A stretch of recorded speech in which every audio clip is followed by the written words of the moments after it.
فلا أقسم بمواقع النجوم وإنه لقسم لو تعلمون عظيم إنه لقرآن كريم في كتاب مكنون لا يمسه إلا المطهرون تنزيل من رب العالمين.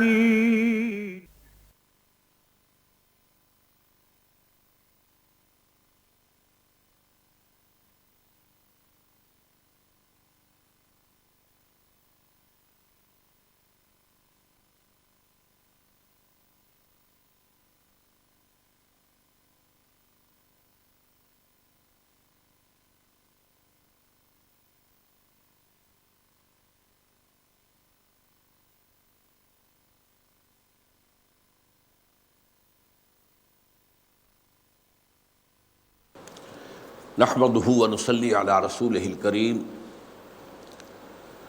اما بعد فقد قال الله تبارك وتعالى كما ورد في سورة المائدة اعوذ بالله من الشيطان الرجيم بسم الله الرحمن الرحيم يا ايها الرسول لا يحزنك الذين يسارعون في الكفر من الذين قالوا آمنا بأفواههم ولم تؤمن قلوبهم ومن الذين هادوا سماعون للكذب سماعون لقوم آخرين لم يأتوك يحرفون الكلمة من بعد مواضعه يقولون إن أوتيتم هذا فخذوه وإن لم تؤتوه فاحذروه ومن يرد الله فتنته فلن تملك له من الله شيئا أولئك الذين لم يرد الله أن يطهر قلوبهم لهم في الدنيا خزي ولهم في الآخرة عذاب عظيم صدق الله العظيم رب اشرح لي صدري ويسر لي أمري واحلل عقدة من لساني يفقهوا قولي اللهم ربنا ألهمنا رشدنا وأعذنا من شرور أنفسنا اللهم أرنا الحق حقا وارزقنا اتباعه وأرنا الباطل باطلا وارزقنا اجتنابه آمين یا رب العالمین۔ سورہ مائدہ کی جو آیات 41 سے 86 تک ہیں یہ اس سورہ مبارکہ کا قلب ہے۔ ویسے بھی فزیکلی بھی درمیان میں ہے، اس سے پہلے 40 آیات ہیں جو ہم پڑھ چکے ہیں، اور اس کے بعد جو ہیں 34 آیات آئیں گی جن پر اس سورہ مبارکہ کا اختتام ہوگا۔ یہ جو 36 آیات ہیں 41 سے 86 تک یہ قلب ہے، اس میں خطاب ہے مسلمانوں سے اور خود حضور صلی اللہ علیہ وسلم سے، اور انہیں جہاں مثبت احکام دیے جا رہے ہیں وہاں پر جو دو گٹھ جوڑ اسلام کے مقابلے میں بن چکے تھے، قائم ہو چکے تھے، ان میں سے ایک کی طرف بہت ہی بلیغ اور جامع الفاظ کے اندر جو ہے یہاں رہنمائی کی جا رہی ہے۔ اے رسول صلی اللہ علیہ وسلم لا يحزنك الذين يسارعون في الكفر، آپ کو رنج اور غم میں مبتلا نہ کر دیں وہ لوگ جو کفر کے لیے پھرتیاں دکھا رہے ہیں، چالیں چل رہے ہیں، وہ اپنی سی چالیں چل رہے ہیں تاکہ اسلام اور ایمان کے راستے کو روک دیں۔ یسارعون فی الکفر، اب وہ کون ہیں؟ دو کیٹیگریز، من الذین قالوا آمنا بافواہہم، ان میں سے بھی کہ جو کہتے ہیں اپنے منہ سے کہ ہم ایمان لے آئے، وَلَن تُؤْمِنْ قُلُوبُهُمْ، جبکہ ان کے دل ایمان نہیں لائے، یعنی منافقین۔ ایک گروہ یہ ہے مخالفین کا، اور جو بھی شرارتیں کر رہے ہیں اس کے لیے اپنا زور لگا رہے ہیں۔ من الذین قالوا آمنا بافواہہم ولم تؤمن قلوبہم، ان میں سے وہ کہ جو کہتے ہیں اپنے منہ سے کہ ہم ایمان لے آئے، حالانکہ ان کے دل ایمان نہیں لائے۔ وَمِنَ الَّذِينَ هَادُوا، اور دوسرا فریق جو ہے جو اس گٹھ جوڑ کا، وہ ہیں جو یہودی ہیں۔ ان کی صفات کیا ہیں؟ سماعون للکذب سماعون لقوم آخرین لم یاتوک۔ سمع یسمع سننا، اب اسی سے بنا سامع سننے والا، اور سماع یہ گویا کہ مبالغے کا صیغہ ہے، خوب خوب سننے والا، توجہ سے سننے والا، بڑی محنت سے سننے والا، پوری توجہ سے سننے والا۔ سماعون للکذب، اچھا اسی سماع کے اندر آتا ہے مان لینا بھی۔ سمع اللہ لمن حمدہ، اس کے کیا معنی؟ اللہ نے سن لیا، اس کا مطلب یہ قبول کر دی دعا اللہ نے اس کی جو اس کی حمد کرتا ہے۔ تو سماعون للکذب، یہ جھوٹ کے لیے ہمیشہ کوشاں رہتے ہیں، تلاش کرتے رہتے ہیں، خوب غور سے سنتے ہیں، اسے قبول کرتے ہیں۔ سماعون لقوم آخرین، اور یہ آتے ہیں سننے کے لیے پوری توجہ کے ساتھ ایک اور قوم کے لیے، دوسرے لوگوں کے لیے، یعنی جاسوس بن کر آتے ہیں۔ انہیں جا کر کہیں اور جو ہے رپورٹ کرنا ہوتا ہے، انہیں جا کر بتانا ہوتا ہے، لقوم آخرین لم یاتوک، جو آپ کے پاس نہیں آئے۔ یہ ہے اصل میں ایک یہودی وہ ہیں کہ جو بہت ہی کٹر یہودی تھے، اور کسی درجے میں بھی کوئی مفاہمت کرنے کو مسلمانوں کے ساتھ، حضور کے ساتھ تیار نہیں تھے۔ وہ تو ظاہر بات ہے حضور کے پاس آتے ہی نہیں تھے، سوال ہی پیدا نہیں ہوتا۔ کچھ یہودی درمیانی درجے کے تھے، جیسا کہ سورہ بقرہ کے دوسرے رکوع کے آغاز میں عرض کیا کرتا ہوں کہ وہاں ان یہودیوں کا بھی ذکر ہے کہ جو کہتے تھے کہ ہم بھی اللہ کو مانتے ہیں، ہم مانتے ہیں آخرت کو بھی، ہمیں بھی مومن مانو۔ ہم اگر صرف محمد کو نہیں مانتے تو اس سے کیا فرق واقع ہوا؟ وہ چاہتے تھے کہ ہمیں مومن تسلیم کیا جائے۔ بہرحال یہ وہ لوگ تھے کہ جو پھر جاسوس بن کر آتے تھے۔ وَإِذَا خَلَوْا إِلَىٰ شَيَاطِينِهِمْ قَالُوا إِنَّا مَعَكُمْ، یہ وہ لوگ ہیں کہ جب اذا لقوکم آمنا قالوا آمنا واذا خلوا الی شیاطینہم قالوا انا معکم، جب تم سے ملاقات کرتے ہیں مسلمانوں تو یہ کہتے ہیں کہ ہم ایمان لے آئے، ہم بھی مومن ہیں۔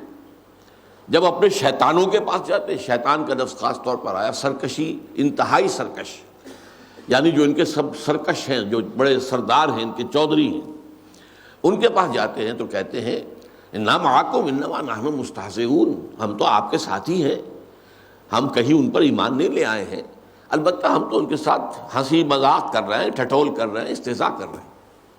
یہ وہ ہے دوسرا گروپ۔ تو یہ جو دو گروپ ہیں ان کا آپس میں گٹھ جوڑ ہے۔ ایک وہ ہے کہ جو یہودی تو نہیں تھے، اوس اور خزرج میں سے تھے، لہذا وہ جب پورے قبیلے ایمان لے آئے تو وہ بھی ایمان لے آئے، لیکن ان کے دل ایمان نہیں لائے، تو ان پر تو منافقین مشتمل ہو گئے۔ اور دوسرے یہودی کہ جو حضور پر ایمان نہیں لائے تھے، لیکن بہرحال محفلوں میں آتے تھے، جاتے تھے، جاسوسی کرنے کے لیے خوب اچھی طرح توجہ سے غور سے باتیں سنتے تھے۔ یا ایھا الرسول لا یحزنک الذین یسارعون فی الکفر من الذین قالوا آمنا بافواہہم ولم تؤمن قلوبہم ومن الذین ہادوا سماعون للکذب سماعون لقوم آخرین لم یاتوک یحرفون الکلم من بعد مواضعہ، وہ بات کی تحریف کر دیتے ہیں، اس کو موڑ دیتے ہیں اس کا موقع اور محل معین ہو جانے کے بعد بھی۔ ایک عبارت ہے، اس میں اس عبارت کے سیاق میں آ کر ایک بات کا ایک مفہوم نکلتا ہے، اگر سیاق و سباق سے کاٹ دیں گے تو اس کا جو مفہوم بدل بھی سکتا ہے۔ یہ جو بھی اللہ تعالیٰ کے کلام میں جو کلمات آئے ہیں اور جو جس چیز کا بھی موقع ہے وہ ہر جگہ اپنی جگہ پر وہ قطعی ہے، حتمی ہے، یقینی ہے، لازمی ہے، لیکن ہیر پھیر کرتے ہیں ادھر سے ادھر، ادھر سے ادھر۔ اب اس میں آگے ایک واقعے کا ذکر آ رہا ہے، یقولون ان اوتیتم ھذا فخذوہ وان لم تؤتوہ فاحذروا، وہ کہتے ہیں آپس میں، یہاں پہ محذوف سمجھیے کہ جاؤ محمد کے پاس، چلو محمد کے پاس صلی اللہ علیہ وسلم، کوئی معاملہ ہے، کوئی قضیہ ہے، کوئی مقدمہ ہے، کوئی جھگڑا ہے، چلو ان کے پاس۔ تو اگر تو وہ تمہیں یہ فیصلہ دے دے فَإِنْ أُوتِيتُمْ هَذَا فَخُذُوهُ، تو قبول کر لینا، پکڑ لینا اس کو مضبوطی کے ساتھ، اختیار کر لینا۔ وَإِن لَّمْ تُؤْتُوهُ فَاحْذَرُوا، اور اگر وہ فیصلہ تمہارا جو من پسند ہے، جو تمہارا حسب دل خواہ ہے، اگر وہ تمہیں نہیں ملتا تو رد کر دینا۔ وَمَن يُرِدِ اللَّهُ فِتْنَتَهُ فَلَن تَمْلِكَ لَهُ مِنَ اللَّهِ شَيْئًا، میں ابھی اس کے بارے میں عرض کروں گا اس واقعے کا پس منظر کیا ہے، لیکن آیت مکمل کر لیجئے۔ تو جن لوگوں کے بارے میں اللہ نے فیصلہ ہی کر لیا ہو کہ انہیں فتنے میں ڈالنا ہے، فتنے میں مبتلا کرنا ہے، فَلَن تَمْلِكَ لَهُ مِنَ اللَّهِ شَيْئًا، تو اے محمد صلی اللہ علیہ وسلم پھر ان کے بارے میں اللہ کے اس فیصلے کے مقابلے میں آپ کو کوئی اختیار حاصل نہیں ہے۔ اللہ کا ایک قاعدہ ہے، قانون ہے، جو گمراہی کا اختیار کرتا ہے اللہ اس کے لیے گمراہی کا راستہ کھول دیتا ہے، بڑھتے جاؤ بڑھتے جاؤ بڑھتے جاؤ بڑھتے جاؤ، یہاں تک کہ ایک وقت آتا ہے کہ اس کے دل پر مہر کر دی جاتی ہے کہ اب واپس آ ہی نہیں سکتے، پوائنٹ آف نو ریٹرن جس کو انگریزی میں کہتے ہیں، بڑھتے بڑھتے بڑھتے بڑھتے۔ اسے قرآن کہتا ہے ختم اللہ علی قلوبہم، طبع اللہ علی قلوبہم، اللہ نے ان کے دلوں پہ مہر کر دی ہے۔ تو فرمایا جو لوگ اس درجے کو پہنچ چکے ہیں، وہ اللہ نے اگر فیصلہ ہی کر دیا ہے کہ اب انہیں اسی فتنے میں مبتلا رہنے دینا ہے، فلن تملک لہ من اللہ شیئا، تو آپ خواہ کتنے ہی آپ کے اندر مروت ہے، شرافت ہے، اور آپ کے دل میں خواہش ہے ان کی خیر خواہی کے لیے کہ یہ ایمان لے آئیں، لیکن آپ کو اللہ کے اس فیصلے کے بعد ان کے بارے میں کوئی اختیار حاصل نہیں ہے۔ اولئک الذین لم یرد اللہ ان یطہر قلوبہم، یہ وہ لوگ ہیں کہ اللہ نہیں چاہتا کہ ان کے دلوں کو پاک کرے۔ لہم فی الدنیا خزی، ان کے لیے دنیا میں رسوائی ہے، ولہم فی الآخرۃ عذاب عظیم، اور ان کے لیے آخرت میں بھی بہت بڑا عذاب ہے۔ یہ بڑی طویل آیت ہے۔ اس کے پس منظر میں ایک واقعہ ہے جس کو میں، یہ جو حواشی ہیں قرآن مجید کے، جس کا ترجمہ تو ہے حضرت شیخ الہند کا رحمۃ اللہ علیہ، لیکن یہ کہ حواشی جو ہیں یہاں سے، بلکہ سورہ نساء کے بعد سے سورہ مائدہ کے شروع سے ہی حواشی جو ہیں وہ شیخ الاسلام علامہ شبیر احمد عثمانی کے، میں پڑھ کر سنا رہا ہوں۔ ان کا مفصل واقعہ بغوی نے لکھا، امام بغوی، یہ بھی ایک محدث ہیں۔ تورات یہ لکھا ہے کہ خیبر کے ایک یہودی مرد اور عورت جو کنوارے نہ تھے انہوں نے زنا کیا۔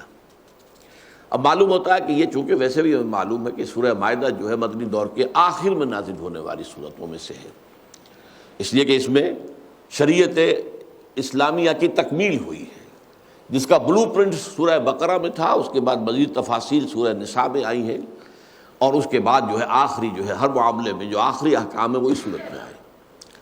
تو یقیناً معلوم ہوتا ہے کہ اس وقت سن 7 میں خیبر فتح ہو چکا تھا، اب وہاں یہودی آباد تھے، وہ گویا کہ مسلمانوں کے محکوم تھے، وہاں سے خراج بھی آتا تھا۔ تو وہاں کے 2 یہودیوں نے، ایک مرد ایک عورت نے زنا کیا۔ خیبر کے ایک یہودی مرد اور عورت نے جو کنوارے نہ تھے زنا کیا، باوجود کہ تورات میں اس جرم کی سزا رجم، سنگسار کرنا تھی، مگر ان دونوں کی بڑائی مانے تھی کہ یہ سزا جاری کی جائے، بڑے لوگ تھے، اونچے گھرانے کے لوگ تھے، لہذا ان کا کہ اب ان کو رجم کیسے کریں گے۔ آپس میں یہ مشورہ کر کے طے ہوا کہ یہ شخص جو یثرب میں ہے، یعنی محمد صلی اللہ علیہ وسلم، ان کی کتاب میں زانی کے لیے رجم کا حکم نہیں، کوڑے مارنے کا ہے۔ تو اور بنی قریظہ کے یہود میں سے کچھ آدمی ان کے پاس بھیجو، کیونکہ وہ حضور کے معاہدین میں سے تھے۔ بنو قریظہ کے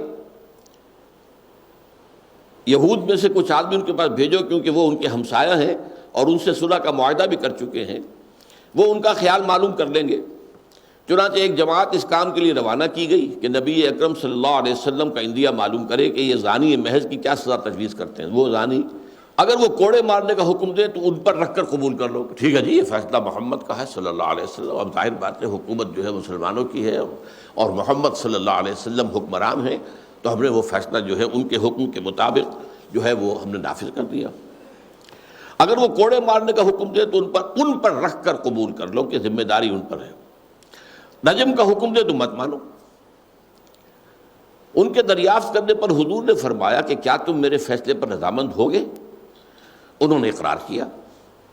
خدا کی طرف سے جبرائیل علیہ الصلاۃ والسلام رجم کا حکم لے آئے، مگر وہ لوگ اپنے اقرار سے پھر گئے۔ تو یعنی اب یہ حضور نے جب رجم کا فیصلہ دیا تو وہ جو انہوں نے کہا تھا کہ ہم آپ کا فیصلہ قبول کریں گے، اس فیصلے کو ماننے سے انکار کر دیا، جیسے کہ طے کر کے گئے تھے۔ وَإِن لَّمْ تُؤْتُوهُ فَاحْذَرُوا۔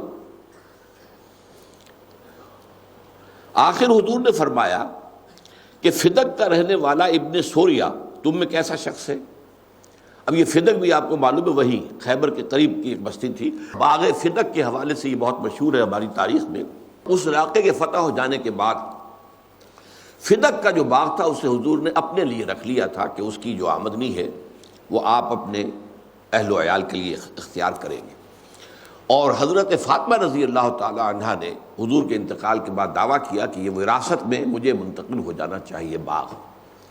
حضرت ابوبکر نے فیصلہ دیا کہ نہیں، حضور کی حدیث ہے نحن معاشر الانبیاء لا نرث ولا نورث ما ترکناہ صدقہ، ہم جو اللہ کے نبی ہیں ہمیں نہ وراثت ملتی ہے اور نہ ہماری کوئی وراثت آگے چلتی ہے، جو کچھ ہم چھوڑتے ہیں وہ صدقہ ہوتا ہے، وہ اللہ کے لیے ہے۔ بہرحال اس پر حضرت فاطمہ رضی اللہ تعالیٰ عنہا کچھ ناراض بھی رہیں۔ تو یہ شہر فدق کے حوالے سے میں نے وضاحت کر دی۔ آخر حضور نے فرمایا کہ فدق کا رہنے والا ابن سوریہ تم میں کیسا شخص ہے؟ سب نے کہا کہ آج روئے زمین پر شرائع موسویہ یعنی شریعت موسوی، شرائع جمع ہو گئی شریعت کی، یعنی جو بھی شریعت موسوی کے احکام ہیں کا اس سے زیادہ جاننے والا کوئی نہیں ہے۔ آپ نے اس کو بلوایا اور نہایت ہی شدید حلف دے کر پوچھا کہ تورات میں اس گناہ کی سزا کیا ہے؟ باوجود ہے کہ دوسرے یہود اس حکم چھپانے کی ہر ممکن کوشش کر رہے تھے، جس کا پردہ حضرت عبداللہ ابن سلام کے ذریعے سے فاش بھی ہو چکا تھا، لیکن وہ تو چونکہ مسلمان ہو چکے تھے۔ تاہم ابن سوریہ نے جو ان کا مسلم معتمد تھا کسی نہ کسی وجہ سے اس کا اقرار کر لیا کہ بے شک تورات میں اس جرم کی سزا رجم ہی ہے۔ بعدہ اس نے اس سب حقیقت ظاہر کی کہ کس طرح یہود نے رجم کو اڑا کر زنا کی سزا یہ رکھ دی کہ زانی کو کوڑے لگائے جائیں اور کالا منہ کر کے اور گدھے پر الٹا سوار کر کے گشت کرایا جائے۔ الحاصل حضور پر نور صلی اللہ علیہ وسلم نے ان دونوں مرد و عورت پر رجم کی سزا جاری کی اور فرمایا کہ اے اللہ آج میں پہلا شخص ہوں جس نے تیرے حکم کو دنیا میں زندہ کیا، اس کے بعد وہ کہ اس کو مردہ کر چکے تھے۔ واللہ عالم۔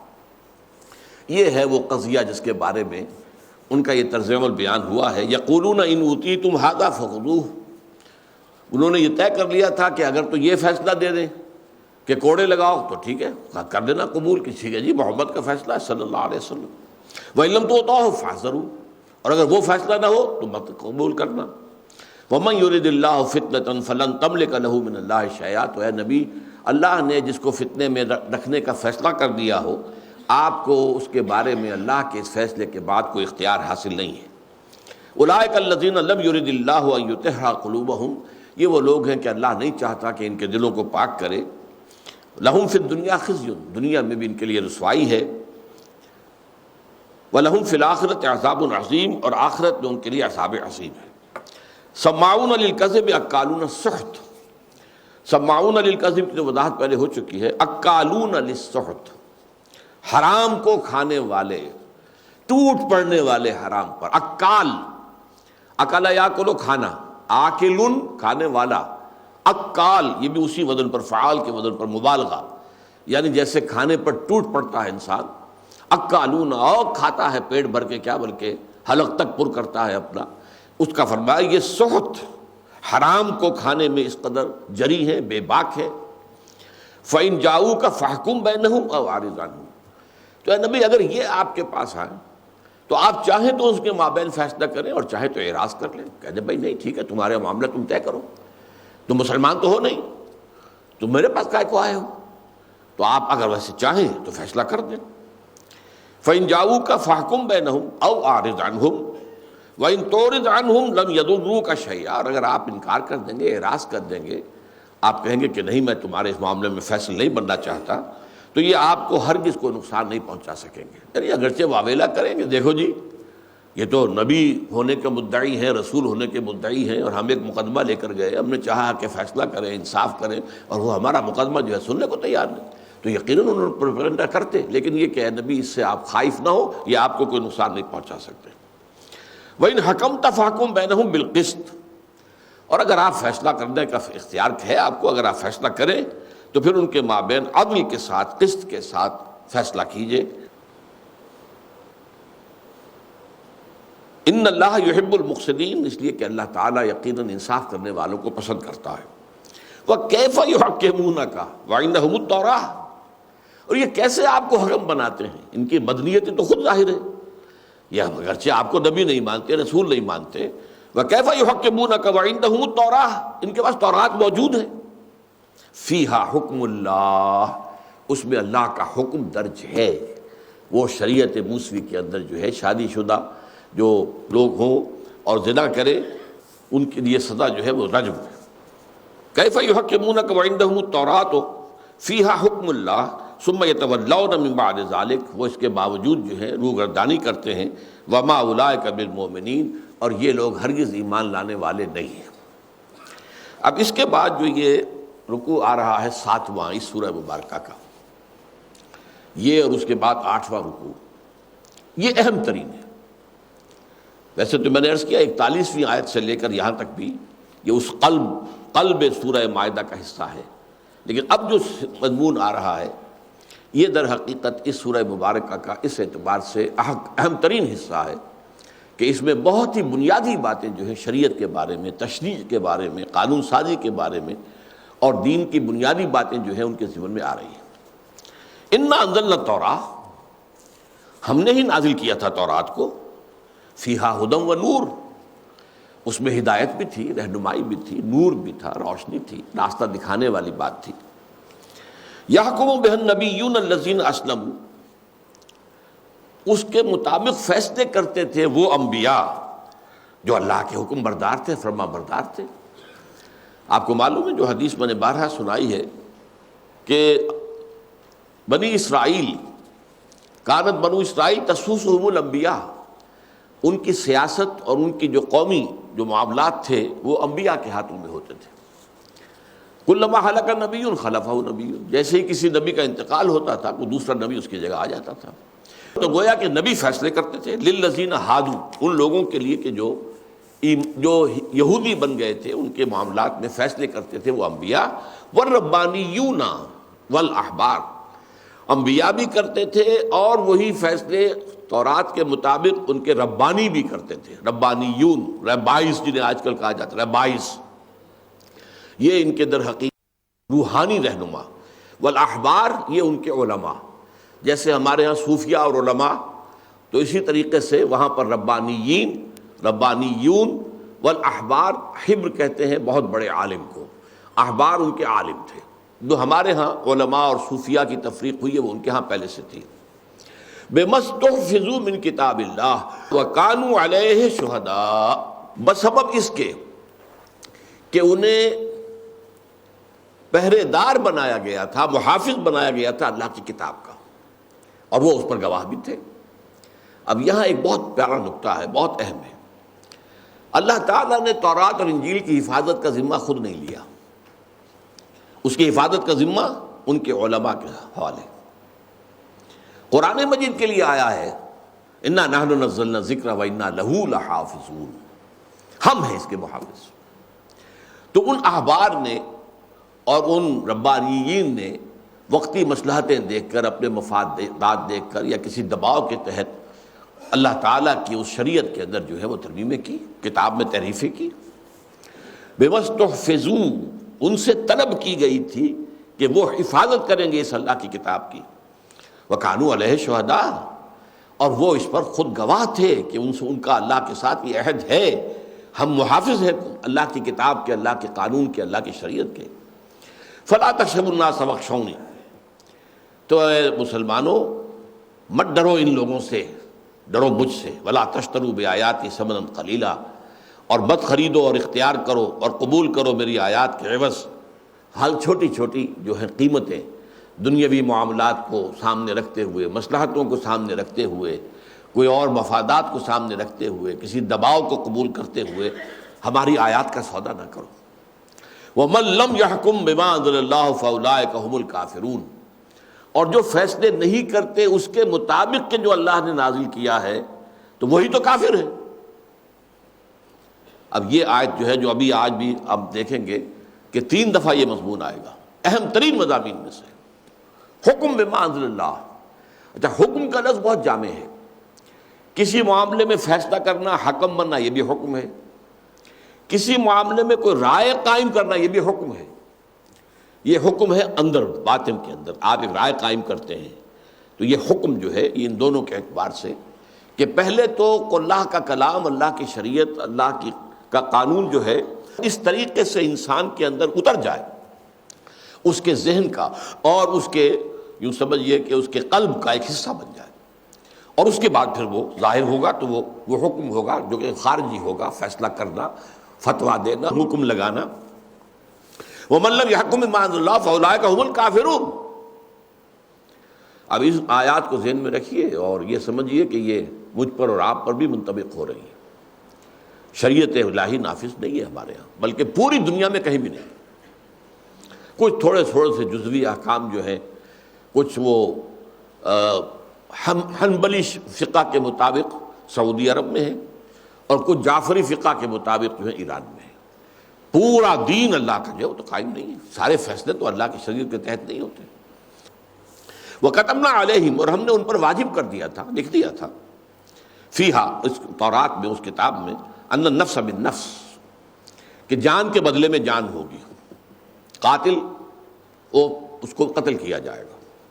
والعین بالعین، کسی نے کسی کی آنکھ پھوڑ دی ہے تو اس کی آنکھ پھوڑی جائے گی. والانف بالانف، اور کسی نے ناک کاٹ دی ہے کسی کی تو اس کی بھی ناک کاٹی جائے گی. والاذن بالاذن، کسی نے کان کاٹ دیا ہے تو اس کے قصاص میں اس کا کان کاٹا جائے گا. والسن بالسن، اور اگر دانت توڑ دیا ہے تو دانت توڑا جائے گا. والجروح قصاص، اور جو اور بھی زخم ہو قیاس کر لو اسی پر، وہ اسی طریقے سے ان کا بدلہ لیا جائے گا. کسی نے کسی انسان کی ٹانگ کاٹ دی، تلوار کا وار کیا اور ٹانگ اڑا دی، اس کی پوری ٹانگ اڑائی جائے گی. جو بھی جو ہے جروح ہیں، جو زخم ہیں، ان سب کا بھی بدلہ اسی طریقے سے ہوگا. فمن تصدق بہ فہو کفارۃ اللہ، تو جو کوئی اس کو معاف کر دے، صدقہ کر دے، ٹھیک ہے اس نے میرے ساتھ یہ زیادتی کی، میں اسے معاف کرتا ہوں. اس نے میری آنکھ پھوڑی، میں بدلے میں اس کی آنکھ پھوڑ سکتا ہوں لیکن میں معاف کرتا ہوں. تو فمن تصدق بہ فہو کفارۃ اللہ، تو یہ اس کے گناہوں کا کفارہ ہو جائے گا، اس کی اپنی خطائیں جو ہیں اللہ تعالیٰ معاف فرما دے گا. اور ایک ترجمہ یہ بھی کیا گیا ہے کہ وہ جو جارح تھا، مجروح کرنے والا، اس کا یہ جرم گویا کہ ختم ہو جائے گا اگر وہ مجروح جو ہے وہ اسے معاف کر. وَمَن لَّمْ يَحْكُم بِمَا أَنزَلَ اللَّهُ فَأُولَٰئِكَ هُمُ الظَّالِمُونَ، پھر وہی مضمون آ گیا. اور جو فیصلے نہیں کرتے، اپنی رائے نہیں بناتے اس کے مطابق جو اللہ نے نازل فرمایا ہے، تو وہی تو ظالم ہے.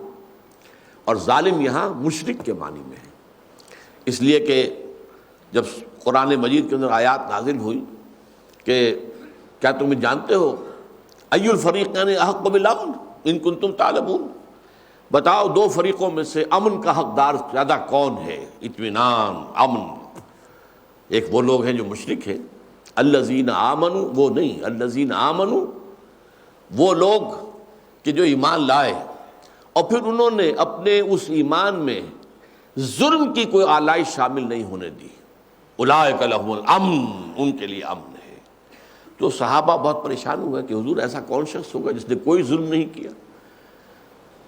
وَمَن یؤمن، اللہ پر ایمان لائے، وَمَن آمن ای الفریقین احق بالامن ان کنتم تعلمون الذین آمنوا ولم یلبسوا ایمانہم بظلم اولئک لہم الامن وہم مہتدون. جو لوگ ایمان لائے انہوں نے اپنے ایمان میں کسی ظلم کی آمیزش نہیں ہونے دی تو وہی ہوں گے جو ہدایت یافتہ ہوں گے. تو جب صحابہ نے کہا کون شخص ہوگا، کوئی اپنے نفس پر ظلم کر بیٹھتا ہے، کوئی کسی پر ظلم کر بیٹھتا ہے، تو گویا کہ پھر یہ تو آیت جو ہے بہت ثقیل ہو گئی. تو حضور نے فرمایا اس آیت میں جو ظلم سے مراد شرک ہے، یہاں مراد ہے مشرک، جو اللہ تعالیٰ کے فیصلوں کے خلاف کسی اور چیز کے مطابق فیصلے کرتے تو وہ شرک تو ہو گیا. گویا کہ آپ نے اللہ کو مطاع نہیں مانا، کسی اور کو مان لیا. اللہ کو زبانی کلامی مان رہے ہیں لیکن اصل میں تو اطاعت کسی اور کی کر رہے ہیں. وَقَفَّيْنَا عَلَىٰ آثَارِهِمْ بِعِیسَىٰ ابْنِ مَرْیَمَ، اور پھر ان کے نقش قدم پر ہم نے اٹھایا عیسیٰ ابن مریم کو. آثارہم سے مراد کیا ہے؟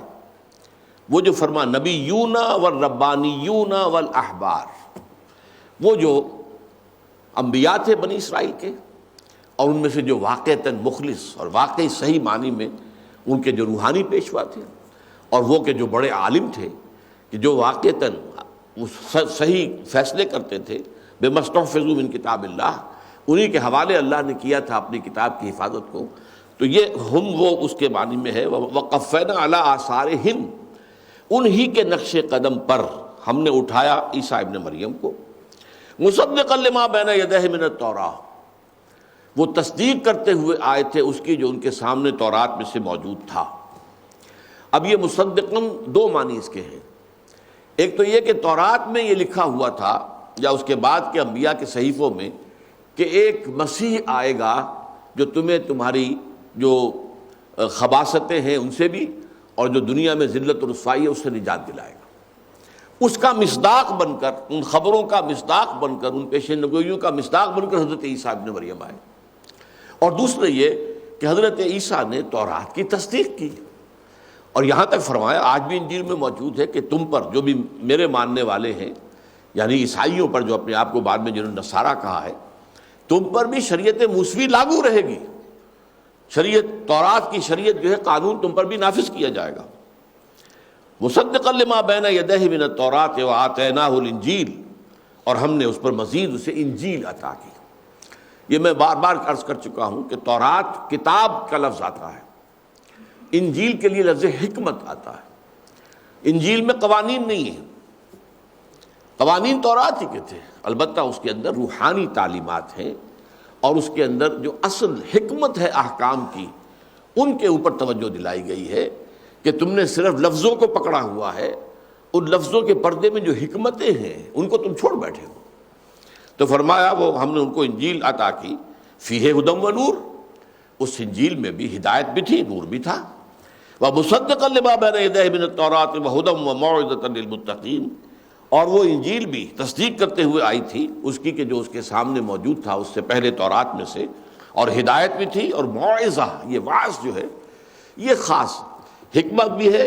وجئتکم بالحکمہ، میں تمہارے پاس حکمت لے کر آیا ہوں. ایک مقام پر ہے، میں اس کا حوالہ نہیں دے سکتا، مستحضر نہیں ہے. جئتکم بالحکمہ، میں حکمت لے کر آیا ہوں. اب یہاں خاص طور پر لفظ موعظہ آیا ہے.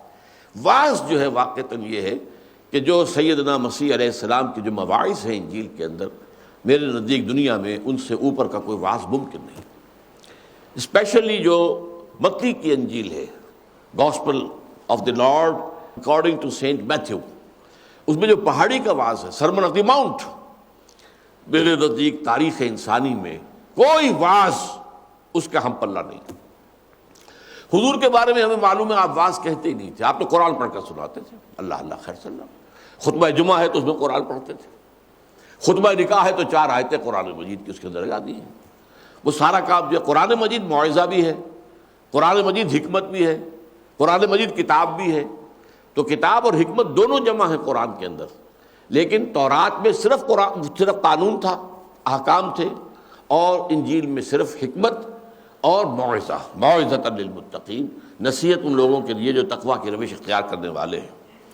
وَلْيَحْكُمْ أَهْلُ الْإِنْجِيلِ بِمَا أَنزَلَ اللَّهُ فِيهِ، اور چاہیے کہ فیصلہ کریں انجیل والے اس کے مطابق جو اللہ نے اس میں نازل کیا. یعنی یہ کہ اگر اس کے اندر یہ بات موجود ہے، آج بھی موجود ہے، کہ یہ موسوی شریعت جو ہے، موزائک لا جسے وہ کہتے ہیں، وہ تم پر بھی نافذ ہوگی، پھر کیوں نہیں اس کو نافذ کرتے؟ اس لیے کہ یہ اب کرسچینٹی نہیں، کہ جس دنیا میں آج جو عیسائیت کہلاتی ہے وہ واقعتاً عیسائیت نہیں ہے، وہ پولزم ہے. پول نے آ کر بدلا ہے اس کو، دین کو بگاڑا ہے. پول جو تھا وہ جب تک کہ حضرت مسیح دنیا میں موجود تھے اس وقت تک شدید دشمن تھا، شدید مخالف. جب حضرت مسیح کا رفع سماوی ہو گیا، اللہ تعالیٰ نے انہیں اٹھا لیا، اب اس نے پینترا بدلا اور لبادہ اوڑھا کہ مجھے تو خواب میں ملاقات ہوئی ہے حضرت عیسیٰ کی اور میں ان پر ایمان لے آیا ہوں. اب اس کے بعد اس نے اپنے وہ جو بھی اس کا زہد تھا، جیسے عبداللہ ابن سبا کا کردار ہے ہماری اسلامی تاریخ کے اندر، وہ بھی بہت زوردار فتنہ تھا جس کے نتیجے میں 1,00,000 مسلمان ایک دوسرے کی تلواروں اور نیزوں سے قتل ہوئے. اتنا بڑا فتنہ، الفتنۃ الکبریٰ، وہ ایک شخص کا اٹھایا ہوا تھا جس کا نام عبداللہ ابن سبا ہے. اسی طرح یہ تھا پولس، سینٹ پال، اور اس نے کیا کیا؟ شریعت موسوی منسوخ. گویا کہ اب عیسائیت ایسا مذہب ہے جس میں شریعت سرے سے ہے ہی نہیں. قانون ہے ہی نہیں، نظام تو بہت دور کی بات ہے، کوئی قانون ہی نہیں۔ اسی طرح اس نے کہا کہ ہمیں جو روکا گیا تھا، حضرت مسیح نے کہا تھا کہ میں صرف اسرائیل کے گھرانے کی کھوئی ہوئی بھیڑوں کی تلاش میں آیا ہوں، تم جاؤ، اپنے حواریین سے کہا تھا جاؤ دعوت دو، لیکن یہودیوں کو، جنٹائلز کو، غیر یہودیوں کو دعوت تمہارے ذمہ نہیں ہے۔ انہوں نے کہا نہیں، ہم دعوت دیں گے۔ اور اس نے توحید کو تثلیث میں بدلنے والا بھی یہی سینٹ پال ہے۔ تو دین کو ختم کر دیا حضرت عیسیٰ کی۔ اور یہ دی 100 کا مصنف جو ہے ڈاکٹر مائیکل ہارٹ، اس نے بہت صحیح بات لکھی ہے۔ یہ بات میں اس کی ہی نقل کر رہا ہوں کہ موجودہ کرسچینٹی خود کرسچن ہے، اس کو کرسچینٹی کہنا غلط ہے، یہ پالزم ہے، یہ پال کا دین ہے، یہ حضرت عیسیٰ کا دین نہیں ہے۔ وَمَن لَّمْ يَحْكُم بِمَا أَنزَلَ اللَّهُ فَأُولَٰئِكَ هُمُ الْفَاسِقُونَ۔ اب تیسری مرتبہ آ گیا، اور جو لوگ فیصلہ نہ کریں اس کے مطابق کہ جو اللہ نے نازل کیا وہی تو فاسق ہے۔ اچھا، پہلے لفظ کافر آیا، اس کے بعد ظالم آیا۔ کافر کے مقابلے میں ظالم اور سخت ہے، مشرک، اس لیے کہ اللہ تعالیٰ جو ہے وہ شرک کو کسی صورت میں معاف نہیں کرے۔ اب اس کے بعد تیسرے درجے میں فاسق آیا۔ عام طور پر ہم جو ترجمہ کرتے ہیں فاسق کا، جو شخص متقی نہیں ہے، غیر محتاط ہے، کبھی نیکی کے کام بھی کرتا ہے لیکن یہ کہ کبھی کوئی گناہ بھی سرزد ہو جاتا ہے، کبھی کوئی اور بھی کام کر لیتا ہے، تو وہ فاسق نہیں۔ یہاں اصل میں فاسق کا لفظ جو آیا ہے وہ آیا ہے ان لوگوں کے لیے کہ جو سرکش ہو جائیں، باغی ہو جائیں۔ چنانچہ یہ لفظ اس معنی میں آیا ہے سورہ کہف کے اندر، وہاں فرمایا گیا کہ ہم نے قُلْنَا لِلْمَلَائِكَةِ اسْجُدُوا لِآدَمَ فَسَجَدُوا إِلَّا إِبْلِيسَ کَانَ مِنَ الْجِنِّ فَفَسَقَ عَنْ أَمْرِ رَبِّهِ، وہ جنوں میں سے تھا تو وہ اپنے رب کے حکم سے سرتابی کر کے، بغاوت کر کے، سرکشی کر کے نکل بھاگا۔ تو یہاں فاسقون اس معنی میں وہ باغی ہیں، اللہ کے جو اللہ کی شریعت کے مطابق فیصلے نہیں کرتے وہ باغی ہیں۔ وَأَنزَلْنَا إِلَيْكَ الْكِتَابَ بِالْحَقِّ، اب آیا ذکر حضور کا، اور اے نبی اس تورات اور انجیل کے بعد ہم نے نازل کی ہے یہ کتاب قرآن آپ پر حق کے ساتھ، بالحق، یقینی ہے، شدنی ہے، اس پر میں ایک پوری تقریر کر چکا ہوں۔ وَبِالْحَقِّ أَنزَلْنَاهُ وَبِالْحَقِّ نَزَلَ، اس میں جو کچھ آیا ہے وہ شدنی ہے، یقینی ہے، ہو کر رہے گا۔ مُصَدِّقًا لِمَا بَيْنَ يَدَيْهِ مِنَ الْكِتَابِ، اور یہ تصدیق کرتی ہے جو اس کے سامنے اس سے پہلے موجود ہے کتاب میں سے، شریعت میں سے۔ شریعت موسوی کی بھی تصدیق کرتی ہے۔ شریعت موسوی کے دو حکم آئے ہیں شریعت محمدی کے اندر۔ ایک حکم رجم، شادی شدہ زانی اور زانیہ جو ہے شادی شدہ اگر ہے تو رجم، اس کا ذکر قرآن میں نہیں ہے، یہ حضور نے یہ تورات سے لیا ہے اور شریعت موسوی کو قائم رکھا ہے۔ اور ایک قتل مرتد، من بدل دینہ فاقتلوہ، یہ بھی اصل میں تورات کا حکم ہے، جس کا ذکر سورہ بقرہ میں ہے کہ بنی اسرائیل میں سے جن لوگوں نے بچڑے کی پرستی شروع کی تھی انہیں حکم دیا گیا کہ ہر قبیلے کا جن لوگوں نے وہ ارتکاب کیا ہے اسی قبیلے کے لوگ جو مومن رہے اور جنہوں نے یہ ارتکاب نہیں کیا وہ اپنے ہاتھوں اپنے ان قبیلے والوں کو قتل کریں۔ تورات کے مطابق 70,000 یہودی قتل ہوا تھا، ایسا حکم تھا یہ۔ تو فرمایا یہ مصدقاً ہے، مصدقاً لما بین یدیہ من الکتاب ومہیمنا علیہ، یہ ہے خاص لفظ، اور اب یہ محافظ ہے، نگہبان ہے کتاب پر، یعنی اب آخری فیصلے اس کے ہیں۔ یہ فیصلے جو ہیں یہ در حقیقت اب دائم و قائم رہیں گے، ہمیشہ ہمیشہ کے لیے رہیں گے، ان میں کوئی تغیر و تبدل نہیں ہوگا۔ سابقہ شریعتوں میں تغیر و تبدل ہوتا رہا ہے۔ فاحکم بینہم بما انزل اللہ، تو اے نبی آپ فیصلہ کیجئے اس کے مطابق جو اللہ نے نازل کیا ہے۔ ولا تتبع اہواہم عما جاءک من الحق، اور دیکھنا کہیں ایسا نہ ہو کہ آپ ان کی خواہشات کی پیروی کرنے لگیں اور اس چیز کو چھوڑ دیں جو حق میں سے نازل ہوئی ہے۔ دیکھیے اس قسم کے مقامات قرآن مجید میں جو ہے اس میں وضاحت کی ضرورت ہے کہ اس کا کوئی امکان نہیں ہے کہ حضور حق کو چھوڑ کر، قرآن کو چھوڑ کر لوگوں کی خواہشات کے مطابق فیصلے کریں، لیکن یہ کہ اس کا قرآن مجید میں اس انداز میں ذکر کیا جاتا ہے تاکہ پڑھنے والوں پر اور مسلمانوں پر یہ پورا اثر قائم ہو جائے کہ اللہ کا فیصلہ جو ہے اس کو اللہ کے رسول بھی نہیں بدل سکتے۔ ہاں اللہ کے فیصلوں کے اندر یہ ہو سکتا ہے کہ کسی خاص کو عام کر دیں، عام کو خاص کر دیں۔ مثلا یہ ہے کہ ایک حکم آیا سورہ نساء میں ہم پڑھ چکے ہیں کہ 2 بہنوں کو بیک وقت نکاح میں رکھنا جائز نہیں ہے، حضور نے اس کی توسیع کر دی کہ یہی حکم ہوگا پھوپھی اور بھتیجی کا بھی اور خالہ اور بھانجی کا بھی. توسیع ہے یہ، گویا کہ خاص کو عام کیا. یا ایک دوسرا معاملہ ہے، قرآن مجید میں زنا کی ایک ہی سزا بیان ہوئی ہے 100 کوڑے، یہ عام ہے، لیکن اس کو خاص کیا سنت نے، کیونکہ آپ نے جیسا کہ ابھی میں نے واقعہ آپ کو پڑھ کر سنا دیا، اس میں تورات کے حکم کو قبول کیا، جاری کیا، اور پھر نہ صرف یہ کہ ان دونوں یہودی مرد اور عورت دونوں کو جو ہے سنسار کرایا، بلکہ اس کے بعد حضور نے صحابہ اور صحابیات میں سے بھی جن سے بھی یہ غلطی سرزد ہوئی ہے، جنہوں نے اقرار کیا آ کر، انہیں رجم کرایا ہے، چاہے وہ حضرت معاذ تھے رضی اللہ تعالی عنہ، اور چاہے وہ غامدیہ خاتون تھی رضی اللہ تعالی عنہ. فاحکم بینہم، تو آپ فیصلہ کیجئے ان کے مابین بما انزل اللہ، اس کے مطابق جو اللہ نے نازل کیا. ولا تتبع اہواہم عما جاءک من الحق، اور دیکھنا کہیں ایسا نہ ہو کہ آپ ان کی خواہشات، ان کا انداز دیکھ کر کہ اس وقت جو ہے یہ بفرے ہوئے ہیں یا ان کے تیور بدلے ہوئے ہیں، اس وقت تو ذرا دبک جاؤں، ذرا جھک جاؤں. معاذ اللہ، یہ نہ کرنا. یہ مضمون سخت ترین الفاظ میں جو آیا وہ سورہ بنی اسرائیل میں ہے. یہ لوگ تو تلے ہوئے ہیں کہ آپ کو بچلا دیں. ان یفتنونک عن الذی اوحینا الیک وان کادوا لیفتنونک عن الذی اوحینا الیک. یہ تو تلے ہوئے اس پر کہ آپ کو بچلا دیں. اگر آپ ایسا کر لیں گے تو پھر یہ آپ سے راضی ہو جائیں گے. لیکن اگر کہیں ایسا آپ نے کر لیا، معاذ اللہ معاذ اللہ معاذ اللہ، تو پھر اللہ تعالیٰ آپ کو سزا دے گا دگنی، دنیا میں بھی اور آخرت میں بھی. الفاظ بہت سخت. لتفتری علینا غیرہ وان کادوا لیفتنونک عن الذی اوحینا الیک لتفتری علینا غیرہ.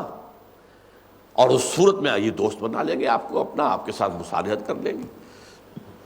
لیکن یہ ولولا ان ثبتناک لقد کدت ترکن الیہم شیئا قلیلا، اور اگر ہم نے اے نبی آپ کو پاؤں کو جمائے نہ رکھا ہوتا، آپ کے دل کو جمائے نہ رکھا ہوتا ہم نے، ولولا ان ثبتناک لقد کدت ترکن الیہم شیئا قلیلا، تو اس کا تو امکان پیدا ہو گیا تھا کہ آپ کچھ تھوڑے سے ان کی طرح جھک جائیں.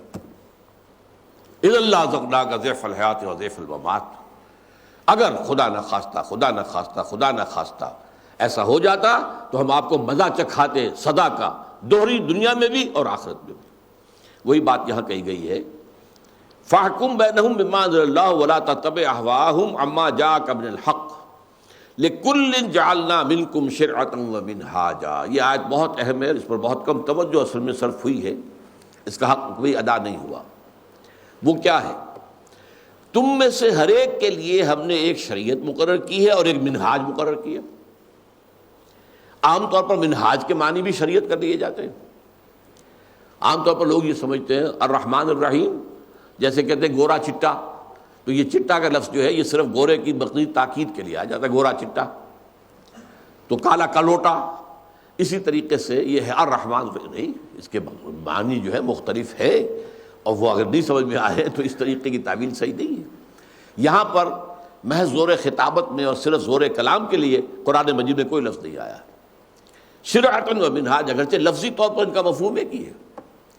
شارع راستے کو کہتے ہیں، منہاج راستے کو کہتے ہیں، طریق راستے کو کہتے ہیں. لیکن طریق وہ بھی ہے جسے ہم طریقت کہتے ہیں. طریق کا لفظ آیا ہے قرآن مجید میں، یذھبا بطریقتکم المثلی. اس نے فرعون نے کہا تھا اپنے درباریوں سے، یہ موسیٰ اور ہارون جو آئے ہیں یہ تمہاری بہترین تہذیب اور تمدن کو ختم کرنے کے لیے آئے ہیں. یہی بات فرعون نے کہی تھی اپنے درباریوں سے.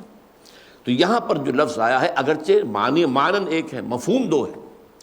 شریعت قانون ہے، ظاہر بات ہے موسیٰ کی ایک شریعت تھی اور حضور کی ایک شریعت ہے. اس میں سے بعض چیزیں مسلسل ہیں لیکن بعض چیزوں میں فرق ہے. نماز کے اوقات میں، نماز کے طریقے میں، نماز کے ارکان میں فرق ہے. روزے کے احکام میں، ان کے ہاں کوئی سحری نہیں تھی، ان کے ہاں روزے کی جو ایام ہیں ان میں جو راتیں آتی ہیں ان میں بھی ظلم و شوق کا تعلق نہیں ہو سکتا تھا. شریعت محمدی میں آ کے اس کو آرام کیا گیا ہے. ان کے ہاں سبت کا حکم بہت سخت تھا. پورا دن 24 گھنٹے، جمعے کی شام کو سورج غروب ہونے سے لے کر ہفتے کی شام کے سورج غروب ہونے تک کوئی دنیا کا کام نہیں کر سکتا. یہ صرف اللہ کے ذکر کے لیے، یاد کے لیے، عبادت کے لیے بہت سخت تھا. 24 گھنٹے. اور ہماری شریعت میں آ کے اس کو صرف سب کچھ سکیڑ کر دیا گیا کہ جب نماز جمعہ کی اذان دے دی جائے اس وقت سے لے کر اور نماز جمعہ کے ادا ہو جانے تک یہ حرام ہے کاروبار، چھوڑ دو۔ اذا نودی للصلاۃ من یوم الجمعہ فاسعوا الی ذکر اللہ وذروا البیع۔ تو شریعتوں میں فرق ہے، منہاج میں بھی فرق ہے۔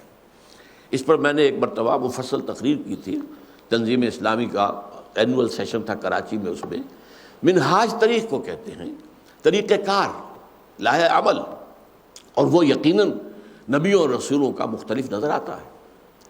حضرت ابراہیم علیہ السلام نے کبھی کفر کو میدان میں آ کر چیلنج نہیں کیا، آؤ میدان میں فیصلہ ہوگا، بلکہ جب معلوم ہوا کہ قوم تو مجھے ہلاک کرنے پر تل گئی ہے، مجھے زندہ آگ میں جلا دینے کے لیے فیصلہ کر لیا ہے، تو وہاں سے ہجرت کر کے چلے گئے، کنفرنٹیشن اپنی قوم کے ساتھ نہیں کی۔ یہ ایک طریقہ تھا، اس کے بعد بھی ان کی پوری زندگی جو اس کنفرنٹیشن سے خالی۔ حضرت موسیٰ علیہ السلام کا خاص ایک معاملہ تھا، آپ اللہ کے رسول تھے اور رسالت موسوی جو ہے اس کا رخ جو ہے وہ دو طرف تھا، وہ آل فرعون کی طرف بھی تھا، اور اس کا جو رخ تھا جو بنی اسرائیل کی طرف تھا وہ تھا اصلاح کا اور ان کو غلامی سے نجات دلانے کی کوشش۔ ان کی ساری جد و جہد جو ہے وہ اسی ایک نقطے پہ مرکوز نظر آتی۔ پہلا جو آپ کی مکالمہ ہوا ہے فرعون سے دربار میں جب حاضری ہوئی ہے اور وہاں دعوت پیش کی ہے تو کیا تھا؟ ان ارسل معنا بنی اسرائیل ولا تعصبوا، مطالبہ ایک ہی سطر رکھا گیا، بھیج دو ہمارے ساتھ بنی اسرائیل کو۔ یہ اس ملک کے رہنے والے نہیں تھے، یہ تو آئے تھے فلسطین سے حضرت یوسف علیہ السلام کے زمانے میں، اب تم ان کو سزائیں دے رہے ہو، ان کے اوپر ظلم کر رہے ہو، ان سے بیگارے لے رہے ہو، ان کے لڑکوں کو تم قتل کرتے ہو اور ان کی لڑکیوں کو زندہ رکھتے ہو اپنی خدمت گاری کے لیے۔ اب اس قوم کو تم، ہمارا اللہ کا حکم ہے، اللہ نے ہمیں بھیجا ہے اور ہمارا اس کا حکم یہ ان ارسل معنا بنی اسرائیل ولا تعصبوا۔ یہ جد و جہد تھی خاص۔ حضرت عیسیٰ علیہ السلام کے معاملے میں ہم ایک معاملہ دیکھتے ہیں کہ اگرچہ رومی غالب تھے، رومیوں کے خلاف آپ نے ایک حرف بھی نہیں کہا، ایک حرف نہیں کہا، یہاں تک کہ جب آخری فیصلہ جو ہے وہ جو ان کا ہیڈرن تھا، جو سب سے اونچا جو ان کا ادارہ تھا جس میں ان کے فقہا بیٹھتے تھے، انہوں نے فیصلہ کیا ایسے سولی چڑھا دیا جائے، تو اس وقت آپ کو معلوم ہے گورنر تو وہاں پر پائلیٹس پونٹس تھا، وہ رومن تھا، وہ ایگزیکیوٹ خود نہیں کر سکتے تھے، لیکن چونکہ مذہبی آٹونومی دے رکھی تھی رومیوں نے کہ تمہارے مذہبی معاملات میں ہم دخل نہیں دیں گے، تم جس کو چاہو پوجو چاہ کرو، اور یہ تمہارے جو بھی سرکردہ علماء ہیں ان کا جو فیصلہ ہوگا وہ فیصلہ ہمیں آئے گا، ہم ایگزیکیوٹ ہم کر دیں گے، فیصلہ کی تنفیذ تو ہم کریں گے، جس قوت حاکمہ تو ہماری ہے، حاکم ہم ہیں۔ لہذا ان کے پاس جو ہے فتویٰ پہنچا ہے ان علماء کا کہ اس کو سولی چڑھاؤ، اور اس نے پائلیٹس پونٹس نے کہا اس نے کوئی جرم نہیں کیا، ہمارے علم کے مطابق کوئی جرم نہیں کیا، ہم تو اس کو سزا دینے کے لیے تیار نہیں ہیں، لیکن اگر تمہارے مجبور کرتے ہو تو ٹھیک ہے۔ اس نے پانی کا تشت منگایا، اس میں اپنے ہاتھ دھوئے، I wash my hands of the blood of Jesus, دیکھو میں اپنے ہاتھ دھو رہا ہوں کہ جیسس کے خون میں میرا کوئی دخل نہیں ہے۔ آج بھی موجود ہے، یہ انجیل کے اندر پڑھ لیجیے، الفاظ موجود ہیں۔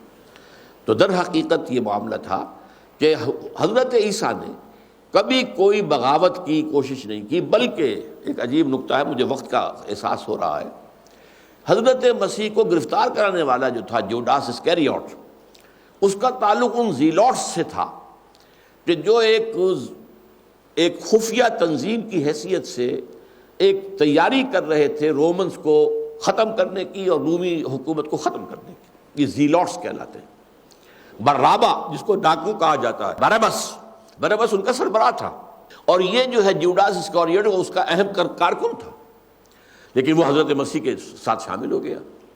اس کی کوشش یہ تھی کہ حضرت مسیح کبھی رومن امپائر کو کرس کر دیں، بد دعا کر دیں، اور اسے یقین تھا کہ اگر مسیح نے بد دعا کر دی تو رومی ختم ہو جائے، وہ یقین اس درجے تھا۔ وہ کہتا تھا کہ اگر پہاڑ کو بھی حکم دیں گے مسیح کہ وہ ہل جائے، وہ اپنی جگہ سے ہٹ جائے گا۔ اس لیے وہ حضرت مسیح کے چیلوں میں شامل ہوا، اور اسی لیے جب حضرت مسیح کسی طور پر بھی اس کے لیے آمادہ نہ ہوئے تو اس نے یہ راستہ اختیار کیا کہ انہیں گرفتار کراؤ، جب انہیں کوئی تکلیف پہنچے گی پھر ہوش ٹھکانے آ جائیں گے، پھر یہ قرض کریں گے، لیکن کوئی قرض نہیں کیا، کوئی بد دعا نہیں دی حضرت مسیح علیہ السلام، بلکہ سارے آپ کی دعوت کا رخ کن کی طرف تھا؟ علماء یہود کی طرف۔ تم لوگوں کا حال یہ ہے کہ مچھر چھانتے ہو اور سموچے اونٹ نکل جاتے ہو. چھوٹی چھوٹی چیزوں کے اوپر تمہارے ہاں کفر کے فتوے لگتے ہیں، اور بڑی بڑی چیزیں جو ہیں وہ تم نے برداشت کی ہوئی ہیں. جیسے ہمارے ہاں ہے سود تم بھی کھاؤ میں بھی کھاؤں گا، البتہ رفع دین نہیں کرو گے تو تم اور ہو میں اور ہوں، بات ختم. اس پر جھگڑا ہو جائے گا، من دیگرم تو دیگری. کسی نے اگر حنفی مسجد کے اندر زور سے، خاص طور پر اگر کوئی بریلوی مسجد ہو، کہ آمین زور سے کہہ دی تو پھر وہاں سے بچ کے نکلنا اس کا جو ہے وہ ایک کار دارد ہے. لانگ کان تو ہوگی ہی اگر مار پیٹ نہ ہو تو اس اعتبار سے سمجھ لیجئے کہ چھوٹی چھوٹی باتوں پر تم نے ڈیرے ڈالے ہوئے ہیں، اور بڑی بڑی باتوں کو سموچے نگل جاتے، اونٹوں کو نگل جاتے ہو، مچھر چھانتے رہتے. اور تمہاری کیفیت ان قبروں سے زیادہ نہیں ہے جن کے اوپر تو سفیدی پھیری ہوئی ہے، بڑی اچھی لگ رہی ہیں، اس کے اندر گلی سڑی ہڈیوں کے سوا کچھ نہیں ہے. یہ وہ زوال تھا جو علماء یہود جس کو پہنچ چکے تھے. اور اچھی طرح نوٹ کر لیجئے، یہی زوال ہمارے ہاں آ چکا ہے.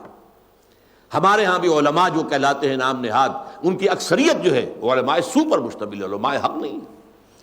اگر اکثریت علماء حق کی ہوتی تو اس ذلت اور اس رسوائی کو یہ امت پہنچتی ہی نہیں. میرے پاس وقت نہیں ہے ورنہ میں آپ کو حدیث سناتا جس میں سخت ترین الفاظ میں پیشین گوئی کی گئی ہے کہ علماءہم شر من تحت ادیم السماء. ایک دور وہ آئے گا کہ اسلام میں سے اس کے نام کے سوا کچھ نہیں بچے گا، قرآن میں سے اس کے حروف اور الفاظ کے سوا کچھ نہیں بچے گا. مسجدیں ان کی آباد تو بہت ہوگی، بڑے بڑے نمازیوں سے بھری ہوئی، لیکن وہی خراب من الہدا، مساجدہم عامرۃ وہی خراب من الہدا، ہدایت سے خالی ہوگی. وعلماءہم شر من تحت ادیم السماء، اور ان کے علماء جو ہیں آسمان کی چھت کے نیچے کی بدترین مخلوق ہوں گے. من عندہم تخرج الفتنۃ وفیہم تعود، ان کے پاس ہی سے فتنہ برآمد ہوگا اور انہیں میں گھس جائے گا. یہ کیفیت تھی 100% علماء یہود کی جس وقت حضرت مسیح علیہ السلام آئے. لہذا آپ کی ساری تنقید کا جو ہدف رہے ہیں وہ علماء یہود تھے. تو ہر ایک کا اپنا اپنا منہاج ہے. منہاج محمدی کیا ہے؟ دین غالب کرو. هو الذی ارسل رسولہ بالہدی ودین الحق لیظہرہ علی الدین کلہ. یہ ایک انقلابی منہاج ہے، دین کو نافذ کرنا، دین کو قائم کرنا. اور آپ کی سیرت جو ہے در حقیقت اس کا مرقع ہے. آپ اگر دعوت و تبلیغ ہی اگر صرف پیش نظر ہوتی تو جب آپ نبی ہوئے تھے، نبوت کا جب اعلان کیا، آپ نے اظہار کیا، فوراً خطوط بھیج دیتے قیصر کو، کسریٰ کو، فلاں کو کہ میں نبی ہوں، ایمان لے آؤ. یہ کیا بات ہے؟ 20 برس تک آپ نے انتظار کیا. سن 7 میں خطوط بھیجے ہیں جبکہ جزیرہ نما عرب میں دین غالب ہو چکا ہے. صلح حدیبیہ کا جب فرمایا قرآن مجید میں انا فتحنا لک فتحا مبینا، تب جا کر آپ نے خطوط باہر بھیجے، پہلے تو نہیں بھیجے. اس اعتبار سے آپ کا جو منہاج ہے، منہج انقلاب نبوی، میری کتاب پڑھیے. اسی لیے میں نے آپ کے لیے اصطلاح استعمال کی ہے رسول انقلاب. رسول انقلاب کا طریق انقلاب کیا تھا؟ ہم اس کے پابند ہیں، اسی نہج پر جد و جہد کر کے انقلاب برپا کرنے کی جد و جہد کرنا، کوشش کرنا. یہ بحیثیت امت محمد ہمارا فرض منصبی ہے. فرمایا لِكُلٍّ جَعَلْنَا مِنْكُمْ شِرْعَةً وَمِنْهَاجًا وَلَوْ شَاءَ اللَّهُ لَجَعَلَكُمْ أُمَّةً وَاحِدَةً. اللہ چاہتا تم سب کو ایک ہی امت بنا دیتا. شروع ہی میں آخری شریعت نازل ہو جاتی، سب کے سب ایک ہی ہوتے، اختلاف ہوتا ہی نہ اور یہ تفرقہ ہوتا ہی نہ. اللہ اگر اپنے جو اس کا اختیار مطلق ہے اسے استعمال کرتا تو کوئی شخص گناہ کر ہی نہیں سکتا تھا. وہ تو اللہ کے اذن کے بغیر تو آپ گناہ بھی نہیں کر سکتے. وہ اذن رب تو ہوتا ہے تب پتہ ہلتا ہے، ورنہ پتہ نہیں ہل سکتا. وَلَوْ شَاءَ اللَّهُ، اللہ چاہتا لَجَعَلَكُمْ أُمَّةً وَاحِدَةً، تو تمہیں ایک ہی امت بنا دیتا. وَلَٰكِن لِيَبْلُوَكُمْ فِي مَا آتَاكُمْ. لیکن بہرحال اس کی حکمت مقتضی ہوئی کہ ہر ایک کو جو کچھ دیا ہے اس میں ان کو آزمائے. تورات دی، یہود کو آزمائے، آیا وہ اس کے احکام پر خود بھی چلتے ہیں یا نہیں چلتے، اور اسے پھیلاتے ہیں یا نہیں پھیلاتے. انجیل دی اس لیے کہ جو عیسیٰ کا نام لیوا ہے ان کی آزمائش ہو جائے. تمہیں قرآن دیا گیا ہے اور سنت محمد دی گئی ہے صلی اللہ علیہ وسلم تاکہ تمہیں آزمائیں کہ تم ان کی کتنی پاسداری کرتے ہو، کتنی اس کے اوپر تم عمل کرتے ہو. وَلَٰكِن لِيَبْلُوَكُمْ فِي مَا آتَاكُمْ فَاسْتَبِقُوا الْخَيْرَاتِ. بڑے پیارے الفاظ ہیں. بس بھلائیوں کے لیے ایک دوسرے کے ساتھ دوڑ لگاؤ. استباق کہتے ہیں، سبقہ کہتے ہیں آگے بڑھ جانے کو. استباق وہ دوڑ ہے کہ جس کے اندر ہر شخص کوشش کرتا ہے کہ میں آگے رہوں. یہ استباق ہے. انا ذهبنا نستبق وترکنا یوسف عند متاعنا. یہی آ کر وہ حضرت یوسف علیہ السلام کے بھائیوں نے آ کر حضرت یعقوب علیہ السلام کیا فرمایا کہ ابا جان ہم لوگ تو دوڑ لگانے کے لیے چلے گئے اور ہم نے جو سامان اپنا تھا، کپڑے اپنے رکھ دیے، دوڑنے کے لیے شاید کپڑے اپنے اتارے ہوں، کیا کیا ہو، تو وہاں ہم نے یوسف کو چھوڑ دیا تھا حفاظت کے لیے، فاقلہ الذئب، تو آ کر اسے ایک بھیڑیا کھا گیا، اب ہم کیا کریں؟ تو یہ ہے استباق، دوڑ لگانا، دوڑ میں ایک دوسرے سے آگے نکلنا، فاستبقوا الخیرات، تو نیکیوں میں ایک دوسرے سے آگے نکلو، ایک دوسرے سے آگے بڑھو۔ دیکھو تمہارا ساتھی کتنا ایثار کر رہا ہے، کتنی قربانی کر رہا ہے، کتنا وقت لگا رہا ہے، کتنی جان مار رہا ہے اللہ کے دین کے اقامت کی جد و جہد میں، تم اس سے آگے نکلنے کی کوشش کرو۔ پیچھے جو رہ گیا ہو اس کو مت دیکھو جو تم سے آگے ہو۔ فرمایا حضور نے کہ دین میں اسے دیکھو جو تم سے آگے ہو، اور دنیا میں اسے دیکھو جو تم سے پیچھے ہو، کیونکہ اگر اللہ نے تمہیں بہت زیادہ دولت دی ہے تو تم سے کم والے بھی تو موجود ہیں پیچھے۔ جیسے حضرت شیخ سعدی کا واقعہ آتا ہے کہ ان کے پاؤں میں جوتے نہیں تھے تو دل میں شکایت پیدا ہوئی، اللہ تو نے دنیا نے کیا کچھ دے رکھا ہے اور مجھے جوتے بھی نہیں۔ اب آگے گئے تو ایک گاؤں کوئی بستی ہوگی، اس کی مسجد کے اندر داخل ہوئے، وہاں ایک شخص پڑا تھا جس کی ٹانگیں ہی نہیں تھی، ننجا آدمی، تو فوراً سجدے میں گر گئے، اللہ میں تو معافی چاہتا ہوں، تو نے مجھے ٹانگیں تو دی ہیں، پیر تو دیے ہیں، اس کے پاس تو وہ بھی نہیں ہے۔ تو فرمایا فاستبقوا الخیرات الی اللہ مرجعکم جمیعا، تم سب کو بالآخر قطعی اور حتمی طور پر اللہ کی طرف لوٹنا ہے۔ فینبئکم بما کنتم تختلفون، پھر وہ تمہیں بتا دے گا، جتلا دے گا ان چیزوں کے بارے میں جن میں تم اختلاف کرتے رہے۔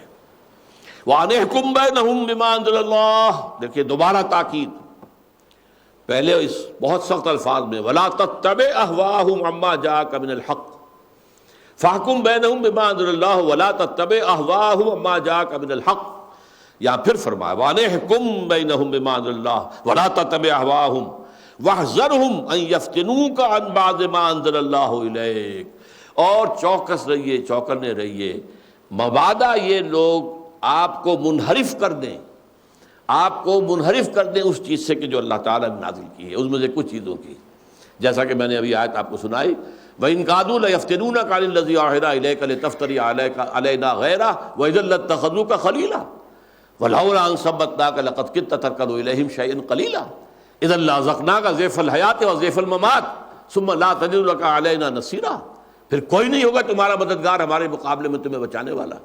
یہ بڑے سخت الفاظ کس لیے ہیں؟ تاکہ یہ جیسے کہ میں محاورہ بیان کرتا رہا ہوں، ہماری اردو زبان میں خاص علاقے کی یہ محاورہ ہے، اس لیے کہ اردو میں بھی بہت سی ہیں، کوئی ایک تو نہیں ہے، لکھنؤ کی اردو اور دلی کی اردو اور دکن کی اردو اور، تو وہ ایک خاص علاقے میں کہ بیٹی دی بیٹی میں تجھ سے کہوں، بہو ری بہو تو کان دھر، نہیں عام طور پر اس کو پسند نہیں کیا جاتا کہ جو ساس ہے وہ ٹوکے، یہ نہ کرو، یہ نہ کرو، یوں کیا کرو، تو وہ بیٹی کو کہہ کر جو ہے سناتی کس کو ہے؟ بہو کو، بیٹی ری بیٹی تجھ سے کہوں اور بہو ری بہو تو کان دھر، تو سن لے۔ اسی طرح یہ بات بظاہر حضور سے خطاب کر کے کہی جا رہی ہے، نہیں، یہ اصل میں ان کے مخالفین کو سنایا جا رہا ہے کہ محمد نہیں ہٹ سکتے اس راستے سے کہ جو راستہ ہم نے ان کے لیے معین کر دیا ہے۔ فَإِن تَوَلَّوْا، پھر اگر یہ روگردانی کرے فَاعْلَمْ أَنَّمَا يُرِيدُ اللَّهُ أَن يُصِيبَهُم بِبَعْضِ ذُنُوبِهِمْ، تو جان لیجئے کہ اللہ تعالیٰ کا فیصلہ ہو چکا ہے کہ ان کو پکڑے، ان کے اوپر مصیبتیں نازل کرے ان کے کرتوتوں کے باعث، ان کے بعض کرتوتوں کے سبب سے۔ وَإِنَّ كَثِيرًا مِّنَ النَّاسِ لَفَاسِقُونَ، اور یقیناً لوگوں میں بہت کثیر جو ہے، بلکہ کہاں پر لفظ ہم کہوں گے اکثریت، لوگوں کی اکثریت جو ہے تو فاسقوں پر مشتمل ہے۔ یہی بات آئی ہے ایک اور جگہ پر، ان تُطِعْ أَكْثَرَ مَن فِي الْأَرْضِ يُضِلُّوكَ عَن سَبِيلِ اللَّهِ، اگر آپ زمین میں بسنے والوں کی اکثریت کی پیروی کریں گے تو وہ تو تمہیں لازماً گمراہ کر دیں گے۔ اکثریت جو ہے کبھی بھی حق پر قائم نہیں رہی، اکثریت جو ہے وہ باطل کے اوپر ہی رہی ہے ہمیشہ پوری انسانی تاریخ۔ افحکم الجاہلیت یبغون، اب دیکھیے یہ بحث ختم ہو رہی ہے، بڑا ایک عجیب سوال، تو کیا یہ جاہلیت کے دور کا حکم چاہتے ہیں؟ یہ مسلمان بنے پھرتے ہیں، دعویٰ کرتے ہیں ایمان کا، کلمہ پڑھتے ہیں شہادت کا، یہ منافقین اور یہ یہودی جو مدعی ہیں کہ وہ ایمان رکھتے ہیں تورات پر اور موسیٰ پر، لیکن ساتھ ہی اس بات کے بھی کا مطالبہ کرتے ہیں ہمیں مسلمان مانو، تو یہ سب چاہتے ہیں، جاہلیت کا حکم چاہتے ہیں بجائے اللہ کے۔ وَمَنْ أَحْسَنُ مِنَ اللَّهِ حُكْمًا لِقَوْمٍ يُوقِنُونَ، اور جو لوگ یقین رکھتے ہوں اللہ پر اور آخرت پر، ان کے لیے تو اللہ کے حکم سے بڑھ کر تو کوئی حکم ہو نہیں سکتا۔ وَمَنْ أَحْسَنُ، کون سا حکم بہتر ہوگا، کون سا قانون بہتر ہوگا اللہ کے قانون سے؟ کون سا نظام بہتر ہوگا اللہ کے نظام سے؟ افحکم الجاہلیت یبغون ومن احسن من اللہ حکما لقوم یوقنون، اللہ کے سوا حکم دینے کے اعتبار سے بہتر، اس سے بہتر کون ہو سکتا ہے؟ کیونکہ یہ کس کے لیے؟ جو یقین رکھنے والے ہیں، جو اللہ کو واقعتاً ماننے والے ہیں، جو رسالت پر حقیقی ایمان رکھنے والے ہیں، جو آخرت کے اوپر ایمان رکھنے والے ہیں، ان کے لیے۔ اللہ تعالی ہمیں ان میں شامل کرے۔ بارک اللہ لی و لکم فی القرآن العظیم ونفعنی وإیاکم بالآیات والذکر الحکیم۔